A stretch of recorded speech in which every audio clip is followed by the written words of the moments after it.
তৃণমূল কংগ্রেসের ভবিষ্যৎ নিয়ে প্রশ্ন তুলে দিলেন তৃণমূল কংগ্রেসেরই বর্ষীয়ান সাংসদ কল্যাণ বন্দ্যোপাধ্যায়।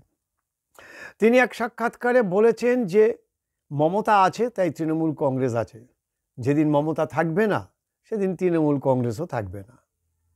তার মানে সরাসরিভাবেই তিনি বুঝিয়ে দিলেন যে মমতা ছাড়া তৃণমূল কংগ্রেসের আর কারো কোনো অস্তিত্ব নেই। এই যে সেকেন্ড ইন কমান্ড বা উত্তরাধিকার, যুবরাজ ইত্যাদি নানা নামে সাংসদ অভিষেক বন্দ্যোপাধ্যায় অর্থাৎ মমতার ভাইপোকে বলা হচ্ছে, সেগুলি যে আসলে কথার কথা বা অভিষেক বন্দ্যোপাধ্যায়ের আদৌ তৃণমূল কংগ্রেসের গ্রহণযোগ্যতা যে নেই, সেটা এই বর্ষীয়ান সাংসদ নাম না করেও আকারে ইঙ্গিতে তিনি বুঝিয়ে দিয়েছেন। যদিও এর আগেও তিনি বলেছেন যে মমতা ছাড়া তিনি কাউকে নেত্রী বলে মনে করেন না। তিনি তার কথায় অনড় রয়েছেন এবং তিনি সরাসরি একেবারে বলেই দিয়েছেন যে যতদিন মমতা ততদিনই তৃণমূল কংগ্রেস থাকবে। উদাহরণস্বরূপ তিনি বলেছেন যে যেমন বিজেপিতে নরেন্দ্র মোদী যতদিন আছে বিজেপি ততদিন থাকবে, কিন্তু বিজেপি সর্বভারতীয় দল এবং তাদের গঠনতন্ত্র অন্যরকম। ফলে বিজেপি এই বিষয় নিয়ে আলোচনা না করলেও কল্যাণ বন্দ্যোপাধ্যায় আজকে তিনি যেভাবে কথা বলেছেন সেটা কিন্তু যথেষ্ট তাৎপর্যপূর্ণ। সত্যি কি তৃণমূল কংগ্রেসের এই ভবিষ্যৎ বা উত্তরাধিকার কেউ নেই? এই প্রশ্নটা পাশাপাশি উঠে আসছে। কল্যাণ বন্দ্যোপাধ্যায় কি বলেছেন আমরা আমাদের এই এপিসোডের একেবারে শেষে গিয়ে আপনাদের শোনাবো, আপনারা নিশ্চয়ই শুনবেন তিনি ঠিক কি বলেছেন এবং কি বলতে চেয়েছেন। আসলে এই বর্ষীয়ান সাংসদ তিনি নিজে আইনজীবী, দলের হয়ে প্রচুর লড়াই করেছেন। একটা সময় তিনি ত্রাতা হিসাবে হাইকোর্ট, সুপ্রিম কোর্ট সব জায়গাতেই তৃণমূল কংগ্রেসের পাশে দাঁড়িয়ে থেকে তিনি লড়াইটা করেছেন। বরাবরই তিনি স্পষ্ট বক্তা, যা বলে সরাসরি বলে। তার অঙ্গভঙ্গি, তার বডি ল্যাঙ্গুয়েজ হয়তো অনেকের পছন্দ না হতে পারে, কিন্তু তিনি যা বলেন একেবারে সরাসরি বলেন।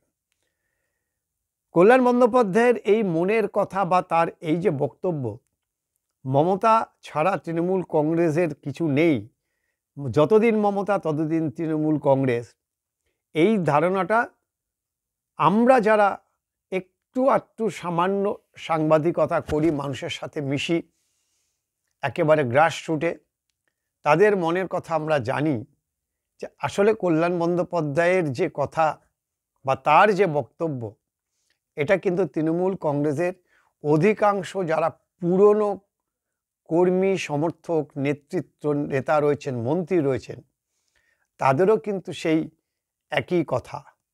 কিন্তু দলের শৃঙ্খলা রক্ষার জন্য বা দলের সংহতি রক্ষার জন্য তারা হয়তো মুখে কিছু বলেন না, কিন্তু মনে মনে তারাও জানেন যে মমতা ছাড়া তৃণমূল কংগ্রেসে আর কিছু নেই। স্বাভাবিকভাবে প্রশ্ন হচ্ছে তাহলে তৃণমূল কংগ্রেসের ভবিষ্যৎ কী হবে? কালের নিয়মে একদিন সবাইকে সরে যেতে হবে, চলে যেতে হবে, বা ঈশ্বর না করুক যদি হঠাৎ আমাদের মুখ্যমন্ত্রী, প্রিয় মুখ্যমন্ত্রী যদি কিছু হয়ে যায়, তাহলে কি দলটা উঠে যাবে? কল্যাণ বন্দ্যোপাধ্যায়ের কথাটা শুনলে কিন্তু সেরকমই মনে হচ্ছে যে যদি মমতা বন্দ্যোপাধ্যায়ের কিছু হয়ে যায় তাহলে তৃণমূল কংগ্রেস নামে দলটাই হয়তো উঠে যাবে। আমরা অনেকের সাথে কথা বলেছি, অভিষেক বন্দ্যোপাধ্যায় যে পদ্ধতিতে দল চালাচ্ছে তাতে দলের একটা বিরাট অংশ ক্ষুব্ধ। একেবারে কর্পোরেট ধাঁচে আইপ্যাক নামে একটা এজেন্সিকে দিয়ে সে দলটা চালাচ্ছে। সেই দল ঠিক করে দিচ্ছে দলের কর্মপদ্ধতি কী হবে, সংগঠন কিভাবে হবে, সংগঠনের মাথা রদবদল কী হবে, কে কোন পদে থাকবে, কে টিকিট পাবে, কে টিকিট পাবে না ইত্যাদি।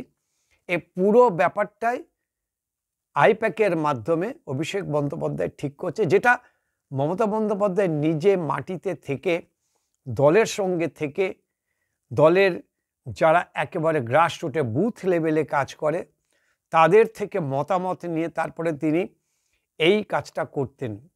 একই সঙ্গে তার অবিশ্বাস্য একটা ক্ষমতা রয়েছে এবং তার ইনফরমেশন, অর্থাৎ তার কাছে বিভিন্ন যোগাযোগ মাধ্যমে তার কাছে খবর আসতো, সেই খবরগুলিকে সামনে রেখে তিনি দল বাছাই করতেন।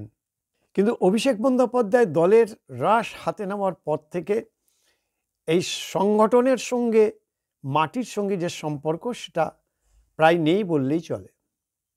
এবং একথাটা সত্যি যে তৃণমূল কংগ্রেসের জন্ম হয়েছে মমতা ব্যানার্জি কংগ্রেস থেকে বেরিয়ে আসার পরে, তারপরে, এবং যেদিনকে থেকে এই দল তৈরি হয়েছে সেদিনকে থেকে তিনিই শেষ কথা বলেন, যে কারণে তিনি বলেন যে 294টা আসনেই তিনি, অর্থাৎ কারোর কোনো এখানে অস্তিত্ব নেই। তাই মমতার ছবি ছাড়া যে কেউ জিততে পারবে না এটা স্বয়ং অভিষেক বন্দ্যোপাধ্যায়ও জানে, যে কারণে অভিষেক বন্দ্যোপাধ্যায় তিনিও স্বীকার করেন যে মমতা ব্যানার্জি তারও নেত্রী। আসলে অভিষেক বন্দ্যোপাধ্যায় যে ইউএসপি সেটাও কিন্তু সেই মমতা ব্যানার্জির জন্য।